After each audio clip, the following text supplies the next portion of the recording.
Welcome to the Geneva Peace Week podcast series, a project of the Geneva Peace Building platform. Geneva Peace Week is a leading annual forum in the international peace building calendar. It's a week of workshops, videos, and podcasts just like this one, hosted by different organizations and actors around the world. It's founded on the core belief that each and every person, actor, and institution has a role to play in building peace and resolving conflict. You're listening to a podcast produced for Geneva Peace Week 2021, held from the 1st to the 5th of November, with both live workshops and pre-recorded contributions. For more content like this, join the conversation at www.genevapeaceweek.ch.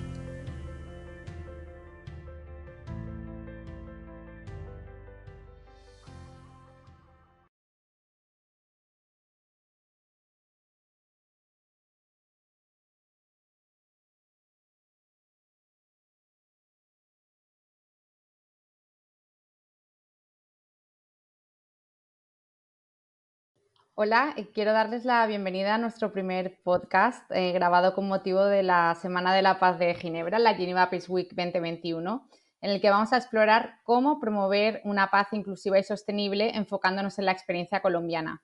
Mi nombre es Ángela Hoyos Iborra y soy asesora de políticas y relaciones externas en el Centro Internacional de Desminado Humanitario de Ginebra, el DICSD.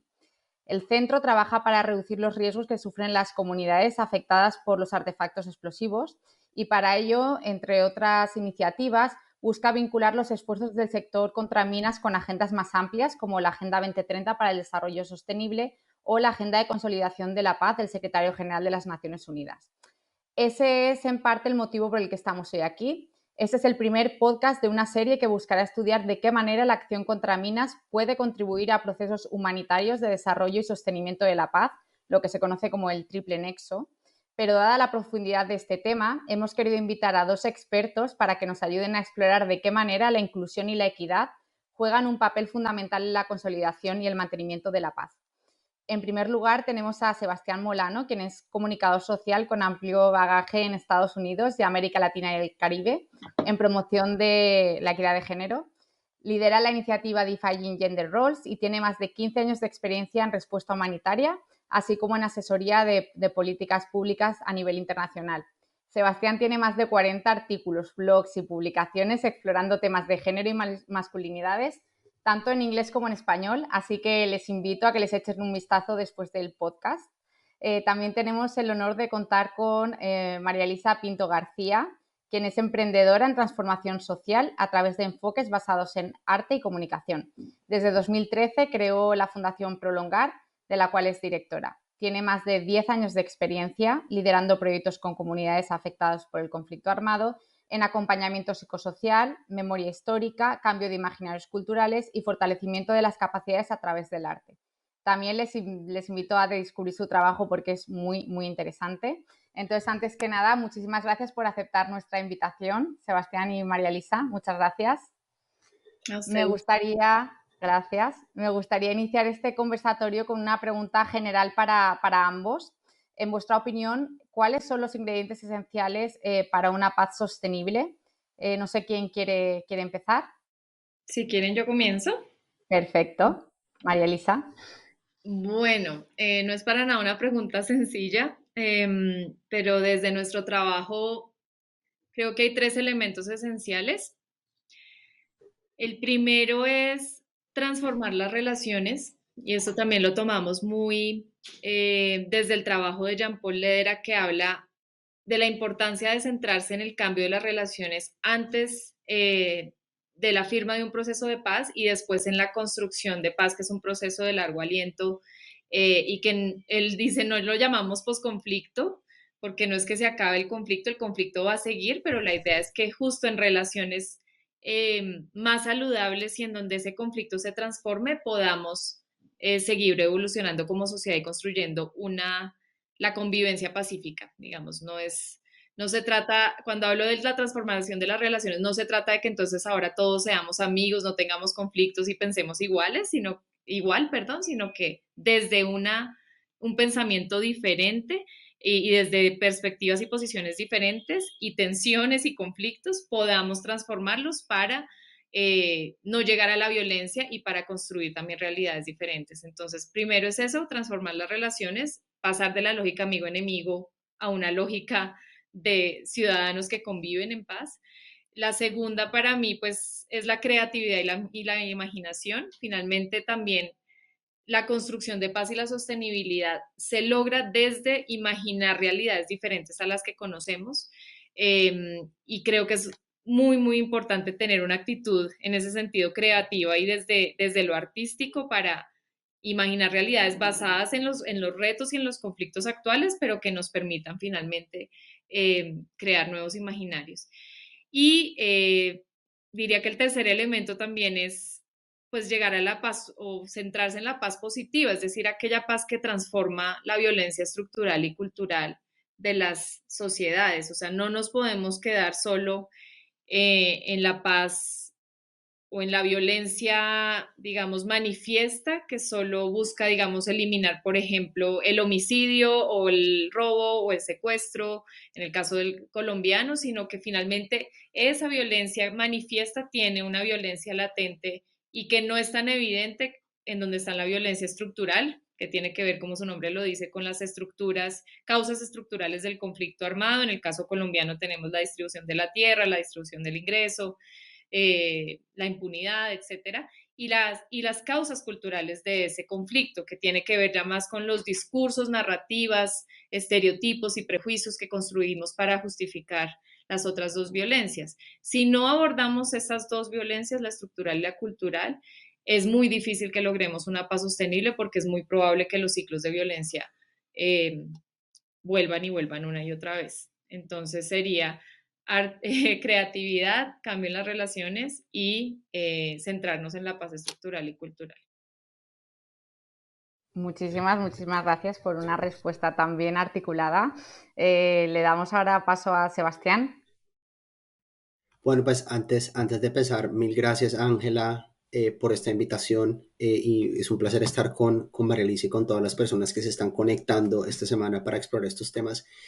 El primer acercamiento que yo hago es que yo llevo viviendo 16 años fuera de Colombia y creo que la distancia le permite a uno entender fenómenos sobre los que uno está inmerso de una manera diferente, y para mí eso ha sido muy valioso porque una de las cosas que nos pasa dentro del contexto colombiano es que creemos que nosotros y nosotras en Colombia somos únicos, que esto no hay un conflicto igual, que estas cosas son diferentes, y la realidad de la situación es que no es así. Es un caso muy complejo y al mismo tiempo la desigualdad, como lo decía a María Elisa, ligada a la tenencia de la tierra, a la exclusión de los medios de producción, a población, a un territorio grande donde la población está al 70% asentada al lado de los ríos.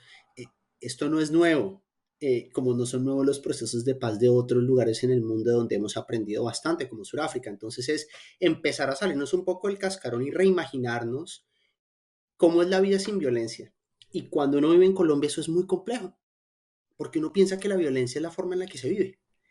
Y uno de las aventuras que yo he tenido personales y profesionales es estar fuera de Colombia y entender que es como estar en una relación tóxica en la cual uno tiene que sacar un poco todo lo que, con lo que ha crecido, y para mí yo lo articularía en la manera como la violencia se normaliza y se justifica.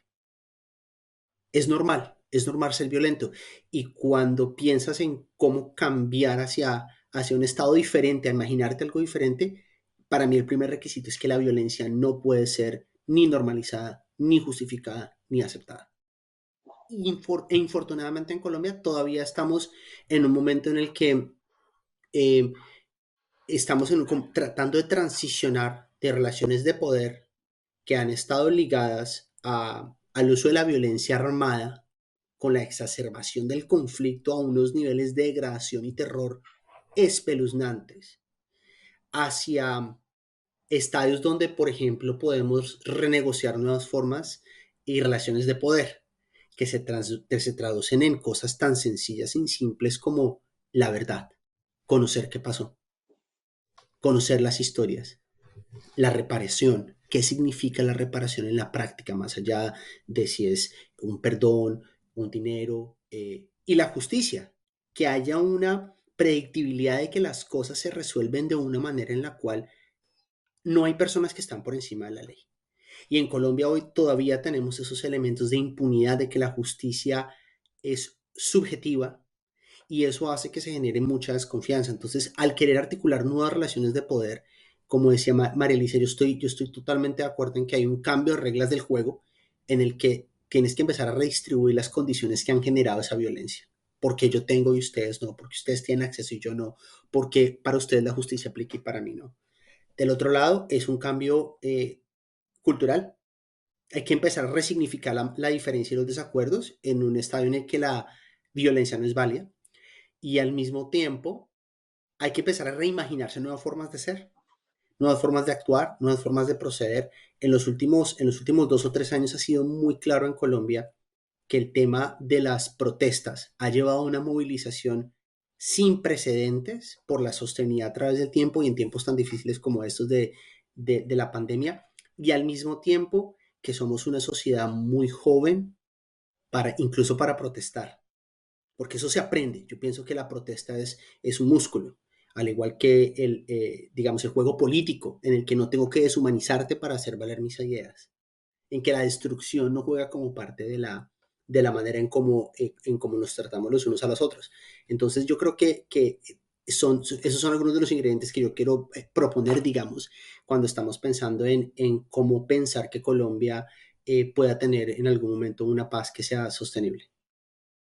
Muchísimas gracias a los dos. Creo, como decía Sebastián, que es muy interesante el hecho de que hay líneas comunes en ambas respuestas, pero las perspectivas también son diferentes dependiendo del tipo de trabajo y que habéis venido desarrollando cada uno de vosotros en los últimos tiempos. Me gusta que los dos habéis aludido a la importancia de imaginar qué otras relaciones son posibles. Me ha gustado mucho lo que comentaba María Elisa de la creatividad y ahí creo que vamos a ir más tarde, ¿no?, a la importancia que tiene la creatividad y el arte en todos los procesos de reparación y de sanación. Pero me gustaría quedarme con esos puntos en común, ¿no? Hemos hablado de violencia estructural, de normalización de la violencia y también ambos habéis hecho alusión a la importancia que tiene la desigualdad y la exclusión.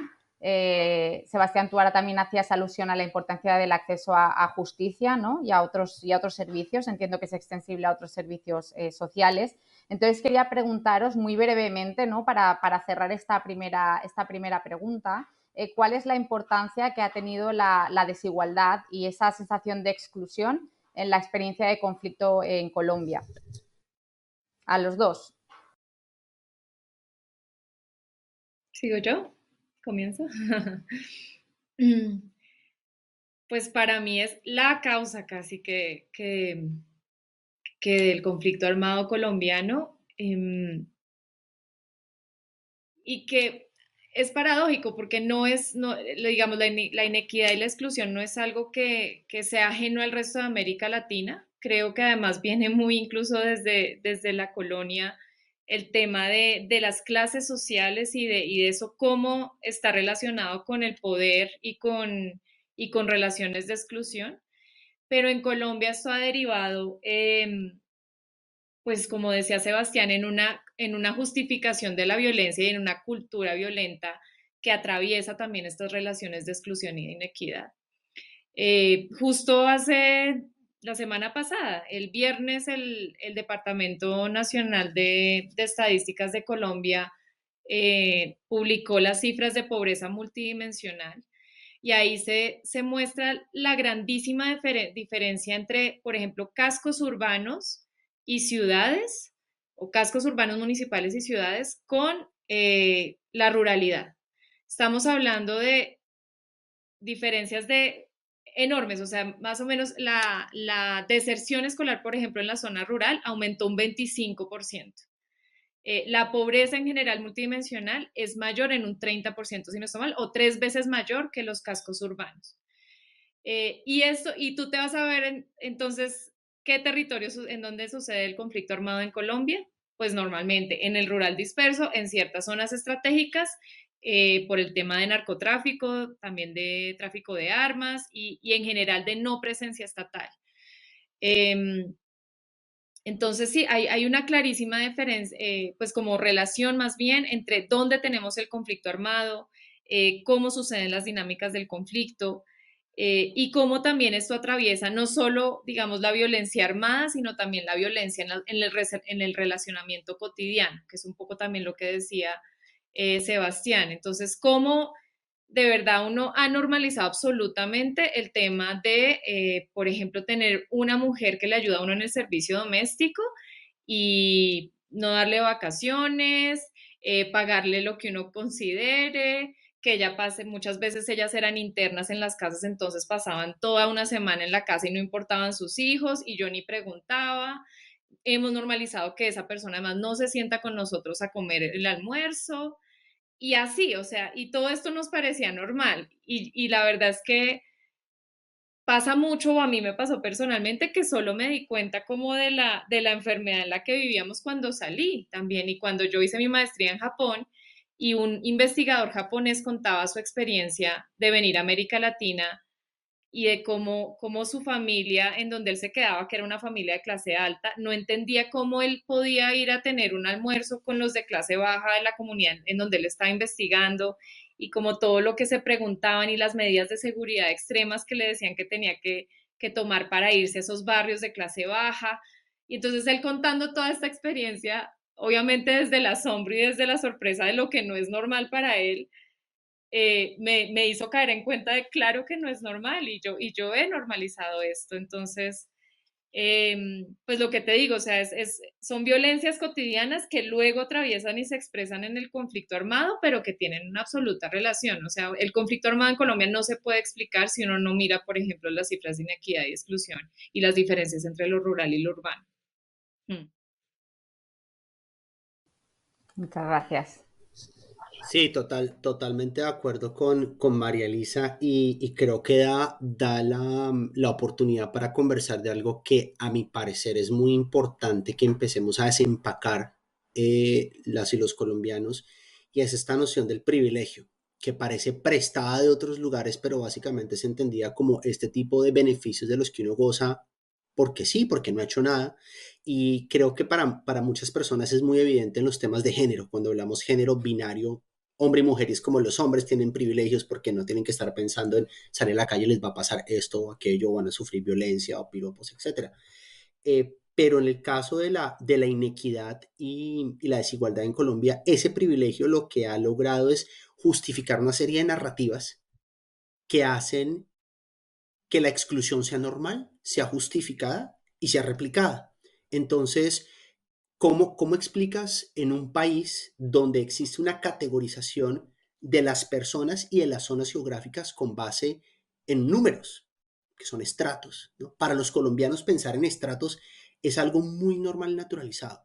Pero si nos ponemos a pensar en las castas indias, eso es como otro universo. Y al mismo tiempo, cuando tú dices, ah, sí, esta persona vive en un estrato 2, tiene una serie de connotaciones de acceso a posibilidades, de recursos, de oportunidades. Entonces lo que pasa en Colombia es que las oportunidades son un privilegio.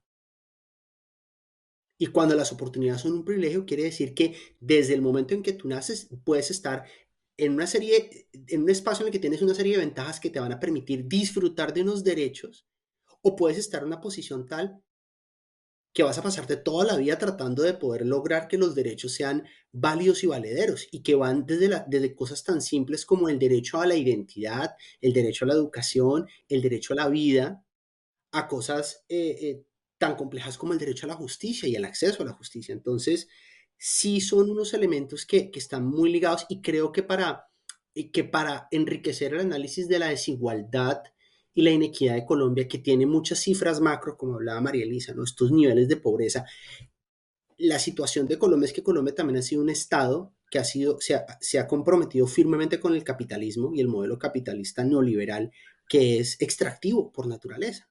Entonces hace que cuando se mejoran las condiciones económicas haya mucha fragilidad y por eso en 2 años se ha perdido muchos de los logros que se han realizado en temas de reducción de pobreza, porque son muy frágiles, porque son muy débiles, porque están eh, construidos en algo que no tiene, están construidos en esa discriminación, en ese racismo, en ese clasismo. Entonces no permite que haya realmente una apertura de oportunidades para todas las personas como se ve en general en una democracia.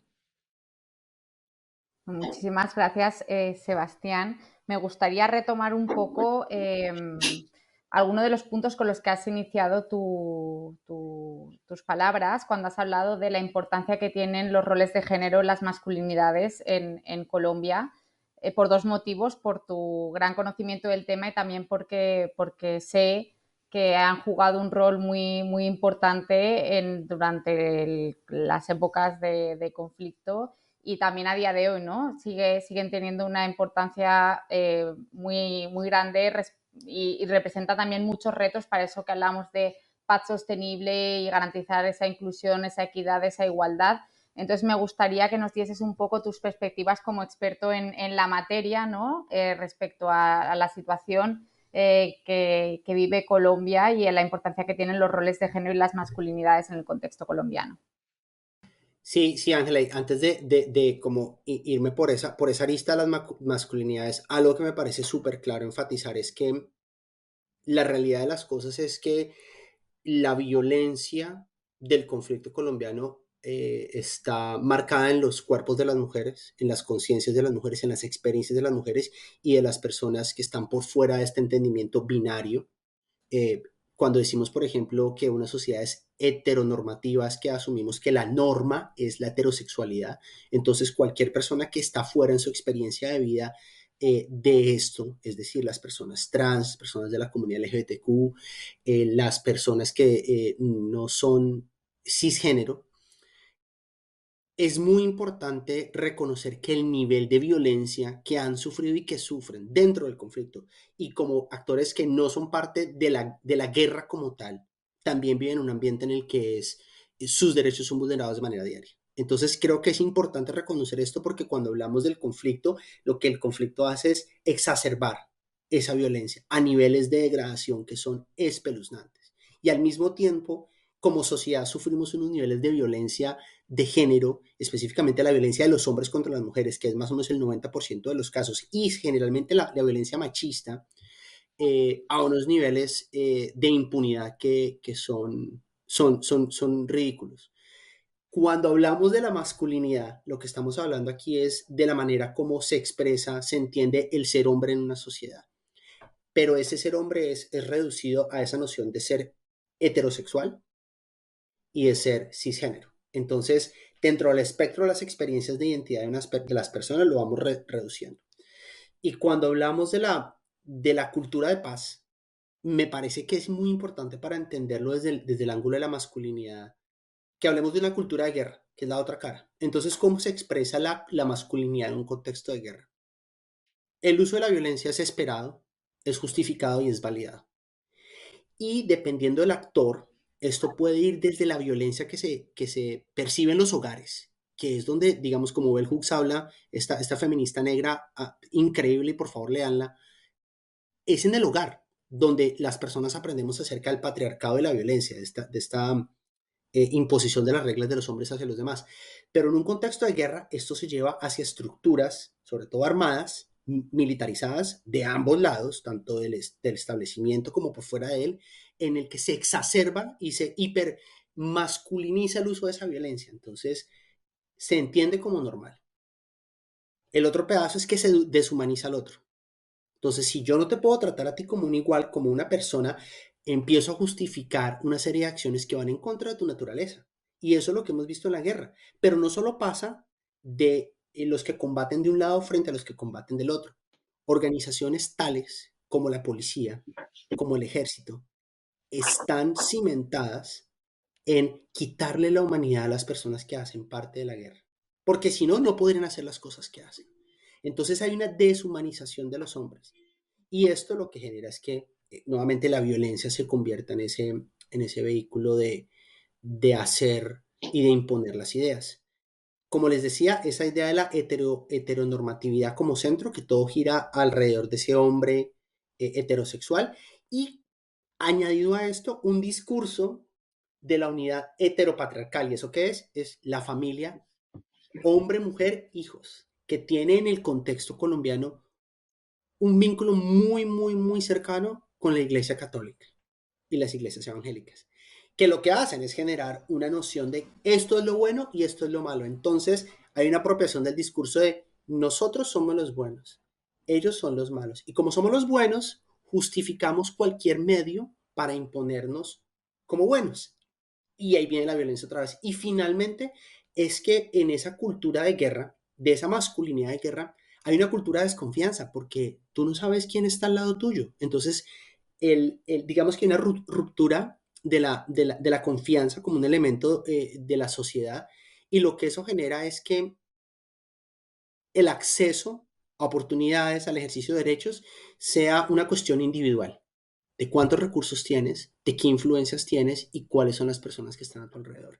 Entonces la experiencia de vida de los colombianos es muy diferente dependiendo de dónde se ubican en esa cuadrícula que les permite moverse, tal vez a veces dentro de un contexto en el que estamos en conflicto, pero que estamos totalmente ajenos al conflicto porque nos blindamos y no nos toca. Muchas gracias, Sebastián. Me parece que sí, o sea, coincido con lo que has dicho, pero además me parece que has abierto con un mensaje que es potente y que desgraciadamente es cierto en Colombia y en muchos otros contextos, y es que el cuerpo de la mujer, ¿no? Y es utilizado como campo de batalla en muchas ocasiones. Hablamos de secuelas físicas, hablamos de secuelas psicológicas que van mucho más allá del corto plazo, en muchos casos son de por vida. Y en ese contexto me gustaría ahora preguntarle a María Elisa, dada toda la trayectoria que tienes trabajando con comunidades que han sido afectadas directamente por el conflicto, incluyendo a víctimas, por ejemplo, de mina antipersonal, con las que nuestro centro pues trabaja mucho. Me gustaría que nos contases un poco cuál ha sido tu experiencia en la inclusión de víctimas y cuáles han sido los retos que has podido observar, no tanto tú y tu organización, sino los retos que enfrentan esas víctimas, ¿no? Para ser tenidas en cuenta y para participar en procesos de sanación y de reparación integrales, y de qué manera vosotros les hacéis este acompañamiento, ¿no? Del que hablábamos al principio. Bueno, a ver, ¿por dónde empiezo? Pues bueno, voy a empezar presentando en general el trabajo que hacemos en la fundación, que básicamente nosotros creemos en el poder del arte y la comunicación para poner fin a las violencias y en el potencial de los conflictos bien llevados. Y para eso entonces pues nos hemos centrado especialmente como en dos violencias en donde el arte es muy potente. Una es la violencia cultural, que como lo hemos mencionado a lo largo de este podcast, tiene que ver con esas narrativas, discursos, emociones, prejuicios, estereotipos, dichos que hemos construido para alimentar las otras dos violencias, la violencia directa y la violencia estructural. Y también la violencia, lo que llama la investigadora Andrea Rodríguez, la violencia internalizada, que tiene que ver mucho con eso, con las heridas de la guerra, visibles e invisibles, que nos ha tocado a las víctimas directas, por supuesto, pero también a las víctimas indirectas. Y yo creo que como sociedad colombiana hay un trauma colectivo generacional, además, porque es que estamos hablando de nuestros abuelos, nuestros padres, nosotros. Entonces, digamos, me voy a enfocar entonces sobre todo en el trabajo que hemos hecho con víctimas de minas antipersonal, que como se imaginarán, además ahí estamos hablando de un trauma corporal muy importante, que además afecta de una manera muy integral a la persona, transmuta su identidad, transmuta su proyecto de vida, transmuta la forma, su cotidianidad, la forma en que se relaciona, las relaciones también o los roles de género dentro del núcleo familiar. En el caso de los soldados y policías, por ejemplo, con los que también trabajamos, pues eso, ¿no? Es pasar de la identidad del guerrero y esa masculinidad de la que hablaba un poco Sebastián a a una suerte de masculinidad donde ellos no se hallan, en donde la institución tampoco de alguna manera los valora, porque ya es un poco, bueno, está su pensión y si acaso lo llamamos para el 20 de julio, que es el Día de la Independencia de Colombia, pero de resto no hay una valoración realmente, aunque se habla mucho de los héroes de la patria, ellos se quejan muchísimo de cómo sienten que ya no son valorados en la medida en que ya no pueden aportar a la guerra y no cumplen este imaginario del guerrero y de la masculinidad guerrera. Entonces, bueno, empezamos como por esas heridas de la guerra, esas heridas individuales, ese trauma individual que, como les decía, también tiene una expresión en la corporalidad muy importante, y para eso, digamos, las herramientas con las que trabajamos, en donde está también la memoria somática, la conciencia corporal, el trabajo metafórico y simbólico, a estas personas les permite de alguna manera reconciliarse con su historia y con su cuerpo. Y para eso hemos utilizado una metáfora que es el kintsugi, que ahorita me paré para alcanzarles este plato porque es más fácil si yo muestro el objeto. El kintsugi es una práctica japonesa que cuando los platos se han roto, los objetos de cerámica se han roto, ellos, en vez de repararlo para que no se vean las quebraduras y las grietas, que es lo que normalmente hacemos, ¿no? Ellos, como se dan cuenta, resaltan las fracturas del objeto. Ellos lo hacen con oro y plata, nosotros lo hemos adaptado, pero de alguna manera se ve dorado. Y esto, por supuesto, se vuelve un símbolo muy valioso justo para reconocer las heridas de la guerra y reconocer que todos hemos estado rotos alguna vez en la vida, y es parte de la fragilidad humana, pero también el potencial que tenemos de reconstruirnos, de encontrar puentes y conexiones y pegamentos dorados que nos permiten también aprender de esas experiencias, encontrar de pronto fortalezas o habilidades que yo desconocía y que solo porque esto me pasa me descubro líder o lideresa, me descubro como parte también de unas personas y de unos procesos colectivos de las víctimas, en fin. Entonces, pues eso normalmente les ayuda muchísimo a las personas como a transmutar este dolor, perdón, y también a resignificar esta idea de perfección, ¿no? Que tenemos, ¿no? Lo perfecto y lo bonito es lo que es, o más bien lo artístico y lo perfecto es lo que es bonito. En Occidente estamos muy enfocados como en esa concepción de la belleza.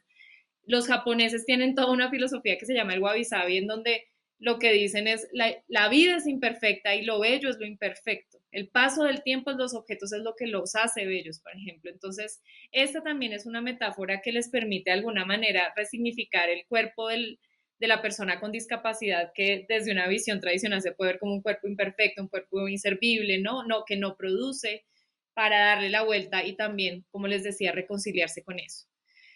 Y también, pues entonces lo hemos usado un poco para trabajar el tema de los entornos discapacitantes. Ellos, además, entonces, de que, digamos, son víctimas de la guerra, que tienen una orientación y una atención por parte del Estado pésima, eh, donde además, entonces, como les digo, tienen un montón de heridas y de conflictos internos por lo que les ha sucedido, en donde normalmente sus relaciones familiares también se han trastocado. Y llegan además a una sociedad que, lejos de acogerlos y lejos de integrarlos, lo que hace es todo el tiempo excluirlos, pues porque ya entonces aquí entran son los imaginarios y los estereotipos y prejuicios que tenemos relacionados con la discapacidad.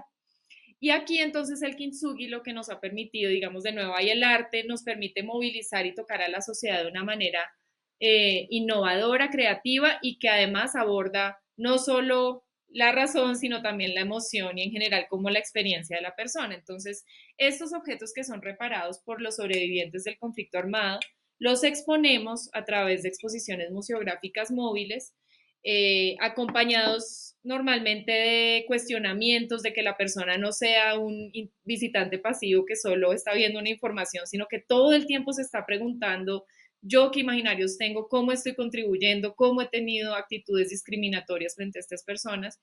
Y los guías es buenísimo porque los guías son los participantes y son personas con discapacidad. Entonces, por primera vez seguramente tú no guías a la persona invidente, sino que el invidente es el que te guía a ti y es el que te va llevando por esta experiencia museográfica. Y todo esto hace que las personas también se pregunten mucho sobre su rol en la reconciliación y en la inclusión de personas con discapacidad, y cómo en su cotidianidad, no estamos pidiendo grandes cosas, en su cotidianidad cambien sus actitudes frente a las personas. Entonces, pues esa es la manera un poco en que lo hemos hecho. También pues hemos publicado varios informes y libros al respecto. Uno de ellos es La Guerra Escondida, que es el gran informe nacional de memoria histórica sobre la victimización por minas en Colombia. Y entonces normalmente tratamos de mezclar investigación con ese tipo de experiencias artísticas y museográficas. Bueno, muchísimas gracias a los dos, porque ha sido sin duda una charla muy inspiradora. Yo me podría quedar horas escuchándoos y haciéndoos más preguntas. Y sé que seguro muchas de las personas que están escuchándoos ahora pues piensan lo mismo. O sea, que lo dicho, yo les invito a que consulten vuestro trabajo. Me gustaría, antes de cerrar, hacer una última pregunta muy puntual a los dos, a modo de cierre, de conclusiones, y sería ¿cuáles son para vosotros el mayor reto y la mayor oportunidad que tiene ahora mismo Colombia para alcanzar una paz sostenible? Sé que es una pregunta difícil, pero tengo mucha confianza puesta en vosotros.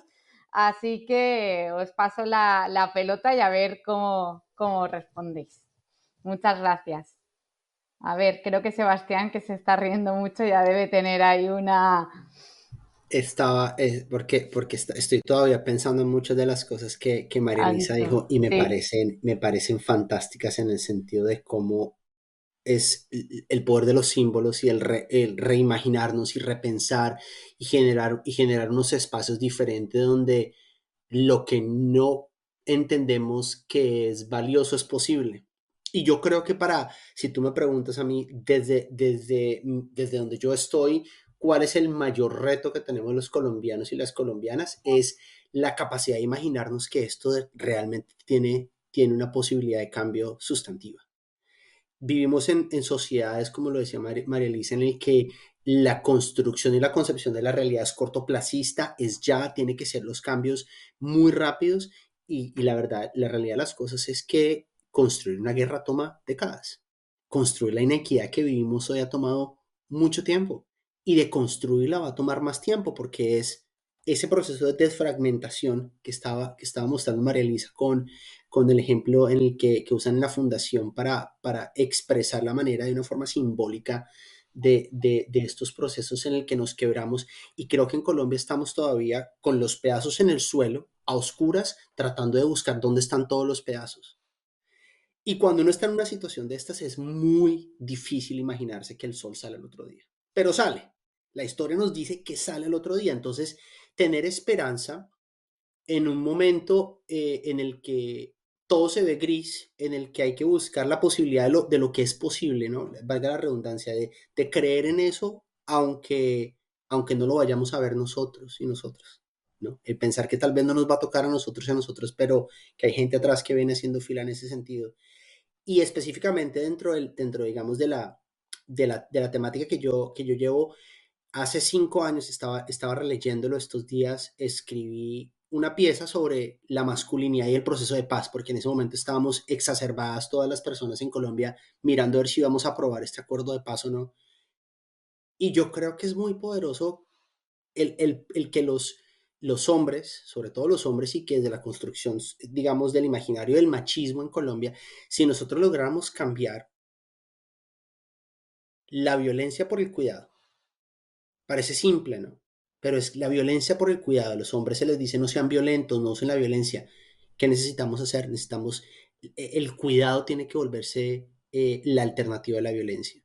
Y es ese cuidado en los hogares, es ese cuidado el uno por el otro, es ese cuidado al centro de las políticas públicas, ese es el cuidado que entiende que la contribución sobre todo las mujeres en todas las edades y en todos los estratos sociales y de toda digamos, la diversidad de, de colombianas y colombianos, ese es el que hace la vida posible.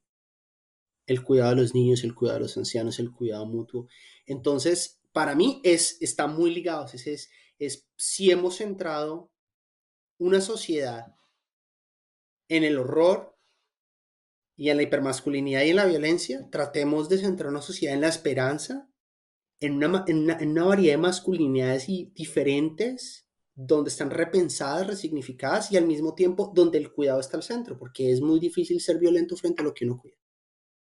Entonces, mil gracias por la oportunidad y ha sido fascinante escuchar de las dos y aprender mucho más sobre estos temas, así que mil gracias. Pues me conecto mucho con lo que dice Sebastián. Y yo creo que hablamos ambos de, obviamente, desde nuestro campo, ¿no? Porque es que el reto en Colombia la paz, o sea, Dios mío, esto es enorme, pero quizás empezaría primero por la oportunidad, y es que yo creo que gracias al acuerdo de paz, que como sabemos tiene pues sus errores y sus falencias seguramente, y para nada estamos en una etapa de posacuerdo o posconflicto, que se hablaba mucho de esa palabra, pues para nada nos sentimos así, pero yo sí creo que gracias a eso y finalmente porque el mayor grupo guerrillero que tenía mayor control territorial finalmente dejó las armas y está haciendo una apuesta política, hemos podido mirar esos otros conflictos que estaban en la superficie del mar y que apenas, entonces digamos, quitamos la punta del iceberg y estamos pudiendo visualizar y ponerle luz a conflictos de los que antes no hablábamos o violencias de las que antes no hablábamos. Y para mí eso también es la movilización, el paro nacional que pues empezó en el 2019 por pandemia, tuvo la pausa, pero que ahorita pues también lo que fue abril, mayo, junio fue una movilización sin precedentes. Y es, por ejemplo, darnos cuenta, sí, de la absoluta inequidad social en la que vivimos, del absoluto desempleo y faltas de oportunidades en los jóvenes, del desempleo en las mujeres que está en el 20%, como del clasismo, del machismo, del racismo. Todo eso yo siento que estamos de alguna manera poniéndole luz y dándonos cuenta que es que ahí también hay que poner el foco y ahí, digamos, hay que hacer mini procesos de paz y de transformación cultural. Entonces, pues creo que esa es una enorme oportunidad. Estamos pudiendo ver violencias y conflictos que antes no veíamos porque pensábamos que como que todo era el conflicto armado y resulta que hay muchas violencias cotidianas que también nos atraviesan. Pero eso me parece una maravillosa oportunidad de transformación para Colombia. Es que si eso no lo transformamos, van a retornar otros conflictos y otras violencias. Y quizás el reto, yo coincido con Sebastián, el reto para mí principal es pues que son procesos de muy largo aliento, de décadas y de generaciones, y que quizás la lógica electoral y gubernamental y los periodos presidenciales y de los gobiernos locales pues no nos permiten mirar mucho eso, ¿no? Porque finalmente los gobernantes que se eligen están pensando en 4 años, 3 años, y no en una política de Estado de más largo aliento, que es un poco la apuesta al proceso de paz. O sea, el acuerdo de paz tiene una apuesta que claramente es de a 15 o 20 años, y que quizás ahí finalmente los cambios gubernamentales que hay y la lógica electoral impiden eso, pero ahí está, digamos, nuestro rol como sociedad civil, también como de impulsar esos cambios y entender que son de largo aliento y también con los diferentes gobernantes transmitirles ese mensaje y exigirles, por supuesto, y resistir las violencias que haya. Creo que lo pondría también así, sí, como el principal reto. También agradezco muchísimo el espacio, agradezco muchísimo la sabiduría de Sebastián, y también a ti, Ángela, por el espacio, de verdad. Muchas gracias. Muchísimas gracias a vosotros. Ha sido súper interesante e inspirador escucharos a los dos. Es imposible resumir porque hay muchas ideas muy potentes y súper relevantes para Colombia y para cualquier otro contexto que esté viviendo un conflicto, lo haya vivido o lo vaya a vivir, porque como decía María Elisa, también el conflicto hay que normalizarlo y el conflicto pues forma parte de la vida. Es más como uno enfrenta los pequeños grandes conflictos, pero quizás sí cerrar con 3 ideas. Creo que los dos coincidís y yo lo hago plenamente en la importancia que tiene la necesidad de mirar siempre de una manera realista en cuanto a los tiempos que se requieren para hablar de una paz. Hablamos de paz sostenible, pero es muy difícil eso de cuantificar, ¿no? La gente quiere resultados inmediatos y medibles y 15 años parece mucho, pero cuando uno piensa en las décadas que se han vivido con violencia extrema, continua, y cuántas generaciones han venido sufriendo esa violencia, pues evidentemente los cambios también requieren un tiempo y esas transformaciones internas y sociales pues conllevan un tiempo. Me ha gustado mucho que los dos hayáis coincidido, quizá María Elisa desde una perspectiva muy creativa, artística, pero la importancia que tiene la imaginación el imaginar un cambio para proyectarlo y transformarlo. Y creo que sí, tengo que acabar con el ejemplo que comentabas, María Elisa, y cómo te has referido a que todos hemos estado rotos, ¿no?, alguna vez, y el tema está en que muchas veces no sabemos el potencial que tenemos para recuperarnos de esa pequeña o gran fractura, por distintos motivos. Evidentemente, en el gran trabajo que hace la Fundación con víctimas de conflicto, hay historias de vida que son durísimas, pero es muy importante, ¿no?, transmitir ese mensaje de la perfección en la imperfección, y cómo siempre hay esa posibilidad, ¿no?, de cambiar las cosas y de apreciar la imperfección. Entonces, con eso yo agradezco muchísimo nuevamente la disponibilidad, la participación. Espero que esto sea el primero de muchos otros conversatorios, porque creo que de verdad ha sido sumamente interesante. Entonces, muchísimas gracias a los dos por vuestra sabiduría y vuestro tiempo. Gracias. Muchas gracias. Gracias.